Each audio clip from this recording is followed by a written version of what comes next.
నమస్తే రాజా గారు. నమస్కారం అండి. డాక్టర్ గారు, సీజనల్ గా వారికోస్ వెయిన్స్ ఎక్కువ అవటం కానీ తక్కువ అవటం కానీ ఇబ్బంది పెట్టడం కానీ ఇలాంటి అంశాలు ఉంటాయండి? ఎందుకంటే ఇప్పటి వరకు అసలు ఈ విషయం మనం ఎప్పుడు మాట్లాడుకోలేదు. డెఫినెట్ గా అండి, వారికోస్ వెయిన్స్ లో చాలా సీజనాలిటీ చూస్తాం మనం. సో ఒక సీజనాలిటీ ఏంటంటే మనం చూసేది సమ్మర్ మంత్స్ లో చాలా బ్యాడ్ అవుతుంది. చాలా ఎక్కువ అవుతుంది. చాలా ఎక్కువయ్యి మనకి ఏంటంటే లోపల పుళ్ళు పడిపోవడము, ఆ హీట్ వల్ల అవన్నీ సాగటము, ఇవన్నీ జరుగుతాయి. ఆ హీట్ వల్ల వెయిన్స్ సాగి బ్లడ్ అంతా దగ్గర ఇంకా ఎక్స్ట్రా కూరుకొని ఉండిపోవడము, ఇవన్నీ జరుగుతాయి. అలానే ఇది ఇన్ఫెక్షన్ సీజన్. ఇప్పుడు ఫర్ ఎగ్జాంపుల్ రైనీ సీజన్ లో మనకు రకరకాల బ్యాక్టీరియాలు, వైరస్లు అన్నీ ఉంటాయి. అవునండి. సో అలాంటప్పుడు ఏంటంటే ఈ బాడీలో ఇన్ఫెక్షన్ టెండెన్సీ పెరుగుతుంది. అలాగా కొన్నిసార్లు కాళ్ళలో అధికమైన ఇన్ఫెక్షన్స్. ఇప్పుడు మేము ఫర్ ఎగ్జాంపుల్ ఇవాళ నేను ఆల్మోస్ట్ 11 ఇన్ఫెక్షన్ చూసాను. సివియర్ సెల్యులైటిస్, కాళ్ళల్లో వచ్చే ఇన్ఫెక్షన్ ని మనం సెల్యులైటిస్ అని సంబోధిస్తాం. వీటి కౌంట్ కూడా చాలా పెరిగిపోతుంది, గణనీయంగా పెరుగుతుంది రైనీ సీజన్ లో. అలానే కొంచెం వింటర్ వచ్చేటప్పటికి కాస్త టెంపరేచర్ సర్దుకొని కొంచెం శీతలంగా ఉండటం వల్ల ఆ వెయిన్స్ అంత సాగవు. సో వింటర్ లో కొంత ఇంప్రూవ్మెంట్ కూడా చూస్తాం. టు బి ఫేర్, ఇక్కడ మన ఒక రాంగ్ కాన్సెప్ట్ ఏంటంటే ఈ వింటర్లో తగ్గిపోతే ఇది అయిపోయిందిలే, ఏదో ఒక మంత్ బాధ పెట్టింది, అవి మట్టికి ఏవో తగ్గిపోతాయి అనుకోవడం చాలా పొరపాటు. కానీ వింటర్ లో పెయిన్స్ కూడా ఎక్కువ ఉంటాయి కదండి. ఇప్పుడు మనకి ఏదైనా నొప్పి తగిలితే కొంచెం పెయిన్ ఎక్కువగా ఉంది అని అనుకుంటాం. ఓవరాల్ గా పెయిన్స్ ఎక్కువ అవుతాయి. బట్ ఈ అక్యూట్ ఇన్ఫెక్షన్ అంటే బాగా వాచిపోవటం, సెల్యులైటిస్, ఎర్రగా అవటం, కాలు ఉబ్బిపోవటం, ఇలాంటివి అంత గమనించాం వింటర్ లో.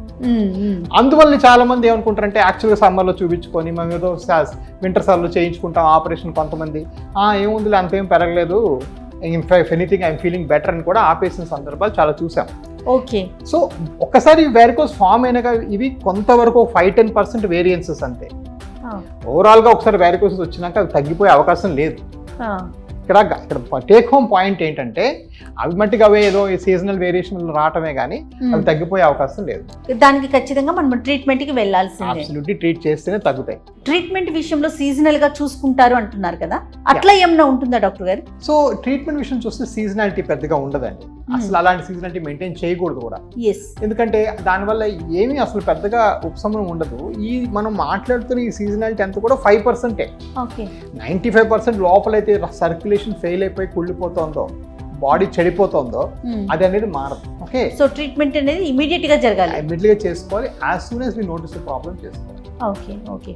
అది కూడా ఎక్స్పర్ట్స్ దగ్గరికి వెళ్ళి చేయించుకోవటం. ఎందుకంటే మనం N number of hospitals, N number of doctors ని చూస్తూ ఉన్నాము. ఎక్కడికి వెళ్ళాలి అనే ఒక కన్ఫ్యూజన్ కూడా మనకి ఆడియన్స్ లో కనిపిస్తూ ఉంటుంది, పేషెంట్స్ లో ముఖ్యంగా. ఎలా చూస్ చేసుకోవాలంటారు? ఇది చాలా మంచి క్వశ్చన్ అడిగారండి. ఎప్పుడు కూడా నాకు పేషెంట్స్ కూడా అడుగుతుంటారు, మరి మీ బ్యాక్గ్రౌండ్ ఏంటి డాక్టర్ గారు, మీరు ఇంటర్నేషనల్ రేడియాలజీ అన్నారు. కొంతమంది ఏమో like one of the biggest surgeons vascular doctor in India, ఆయన పేరు షోయబ్ పడారియా, ఆయన కార్డియాలజిస్ట్. Oh my God. వేరేజ్ మనకు తెలిసిన కొంతమంది వాస్కులర్ సర్జన్స్ కూడా ఉన్నారు. సో అమెరికాలో మనం చూసామంటే ఈ వారికోస్ వెయిన్స్ చేసే వాళ్ళ సంఖ్య 100 మంది డాక్టర్లు అంటే అందులో 35 మంది వాస్కులర్ ఇంటర్వెన్షన్ రేడియాలజిస్ట్ నాలాంటి వాళ్ళు. ఓకే. ఒక 32 మంది కార్డియాలజిస్టులు, ఒక 35 మంది వాస్కులర్ సర్జన్స్. సో 1/3 విభజించబడింది. So what is the common thing అంటే మేము ముగ్గురం కూడా రక్తనాళాల సమస్యల్ని హ్యాండిల్ చేయగలము. సో ఎవరైతే రక్తనాళాల సమస్యలు, కార్డియాలజిస్ట్ గుండెల రక్తాలను బాగు చేస్తాడు, వాస్కులర్ సర్జన్ రక్తనాళాలను బాగు చేస్తాడు, వాస్కులర్ ఇంటర్వెన్షన్ రేడియాలజిస్ట్ కూడా రక్తనాళాలను బాగు చేస్తాడు. సో ఎవరైతే మరి మీకు రక్తనాళాలను బాగు చేసే కెపాసిటీ ఉంటుందో వాళ్ళే పర్ఫెక్ట్ డాక్టర్స్. మరి వాళ్ళు ఎవరు మీకు పర్ఫెక్ట్ అంటే దానిలో మోస్ట్ ఇంపార్టెంట్ మనం గమనించాల్సింది ఎక్స్పీరియన్స్. ఫర్ ఎగ్జాంపుల్ నేను అనుకోండి, నేను ఓన్లీ వాస్కులర్ ఇంటర్వెన్షన్స్ చేస్తాను, పైపెచ్చు అందులో ఓన్లీ వారికోస్ వెయిన్స్ ఎక్కువ చేస్తాను. అది డిఫరెంట్ కంపేర్ టు కార్డియాలజికల్ పొద్దున హార్ట్ సర్జరీ, సాయంకాలం వారికోస్ చేయడం వేరు. ఒక వాస్కులర్ సర్జన్ బ్రెయిన్ బైపాస్ చేసి నెక్స్ట్ డే వారికోస్ వెయిన్స్ చేయడం వేరు. ఎందుకంటే ఇది ఒక ఎక్స్ట్రీమ్లీ కాంప్లికేటెడ్ సైన్స్. దీని మీద డీప్ అండర్స్టాండింగ్ ఉండి ఇదే ఒక ఫీల్డ్ గా మనం ప్రాక్టీస్ చేస్తేనే ప్రాక్టీస్ చేయగలం. ఇది అన్ని విధాలుగా నిజమైపోతుంది. ఇప్పుడు ఆర్థోపెడిక్స్ ఉందనుకోండి, న్యూరో సర్జరీ ఉందనుకోండి, అందులో స్పైన్ సర్జన్ కూడా స్పైనే చేస్తున్నాడు. ఇప్పుడు ఆయన బ్రెయిన్ ఆపరేషన్ మానేశాడు. అదే విధంగా ఆర్థోపెడిక్ వాళ్ళు ఎవరైతే స్పైన్ చేస్తున్నారో వాళ్ళు స్పైనే చేస్తున్నారు. సో డిపార్ట్మెంట్ వైజ్ గా మనకి అవైలబిలిటీ అనేది పెరిగింది.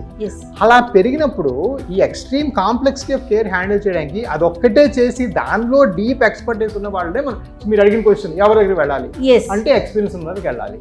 బ్యాక్గ్రౌండ్ ఎక్కడి నుంచి వచ్చింది, ఎక్కడైతే ఎవడు బాగా చేస్తే వాడి దగ్గరికి. బ్యాక్గ్రౌండ్ లో ప్రాబ్లం లేదు.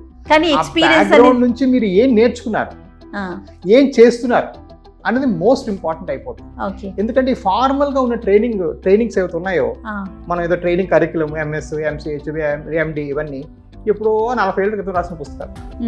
సో దానిలో సరిపోయినంత అడిక్వేట్ చేంజెస్ అవ్వలేదు మన ప్రాక్టీస్ కి సరిపోయినవి. ఫర్ ఎగ్జాంపుల్, నేను ఇండియా వచ్చేదాకా 2014 దాకా ఈ స్కానింగ్ చేసుకుంటూ వెరికోస్ చేయడం అనేది ఎవరికీ తెలియదు. ప్రతి వాళ్ళు ఎక్స్ అని మార్క్ చేసి ఎవరికో దగ్గరకు పంపించి స్కానింగ్ కి వాళ్ళు చేసిన గుర్తులు పెట్టుకుని ఆపరేషన్ చేసేవారు. అవునవును. ఫస్ట్ అది రివల్యూట్ చేసింది నేనే 2014లో.